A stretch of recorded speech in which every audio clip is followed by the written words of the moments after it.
Hello friends, welcome my age medicine channel. বন্ধুরা, আজকে আমি জানবো যে বিষয়টি, সেই বিষয়টি হচ্ছে এই ম্যাক্সগাবালিন এনটি 50 mg ট্যাবলেট। আমরা জানবো এই ম্যাক্সগাবালিন এনটি 50 mg ট্যাবলেট, এটির ইউজ, তার ডোজ এবং তার সাইড ইফেক্ট কি রয়েছে। এছাড়া এই মেডিসিন, এটি কোন ক্যাটাগরির মেডিসিন বা এটি কি কাজ করে থাকে, এই বিষয়গুলো জানার পূর্বে আপনাদের কাছে রিকোয়েস্ট, আপনারা চ্যানেলে নতুন হয়ে থাকেন চ্যানেলকে অবশ্যই সাবস্ক্রাইব করবেন এবং ভিডিওকে লাইক, শেয়ার, কমেন্ট করতে ভুলবেন না।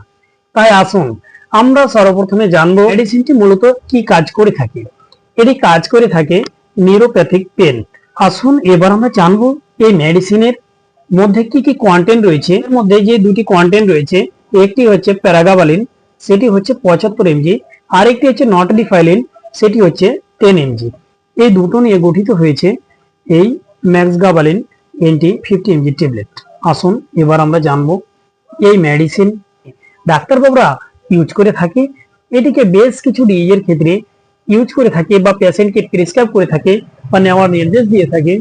সেই ডিজিজগুলো যেমন নীল যদি কম হয়, সেই নীলকে একটু হালকা বাড়ানোর জন্য কিন্তু এই মেডিসিনকে দিয়ে থাকে।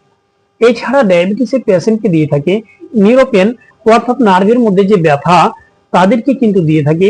এছাড়া মেরুদণ্ডের মধ্যে যে আঘাতের কারণে যে ব্যথা হয়ে যায়, সেই ক্ষেত্রে কিন্তু এই মেডিসিনকে দিয়ে থাকে। আসুন এবার আমরা জানবো এই মেডিসিনের ডোজটি কি, এই মেডিসিনটি খাওয়ার বা সেবন করার নিয়মটা কি রয়েছে।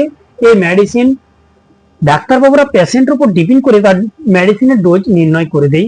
নর্মাল ডোজ হচ্ছে যেমন 1 ট্যাব ওডি পিসি। এছাড়া যদি পেশেন্টের অবস্থা খুব গুরুতর হয় তাহলে বিডি পিসি কিন্তু দিয়ে থাকে।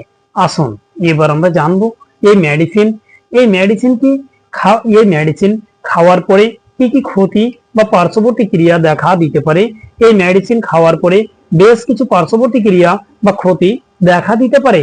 সেই পার্শ্ববর্তী ক্রিয়াগুলোর মধ্যে যেমন পড়ে তার মাথা ঝিমঝিম করতে পারে, এছাড়া তার মাথা ঘুরতে পারে, তার দৃষ্টি ঝাপসা লাগতে পারে, বা মুখ শুকনো হতে পারে, বা ওজন বেড়ে যেতে পারে, বা কোষ্ঠকাঠিন্য হতে পারে, বা অ্যালার্জি হতে পারে।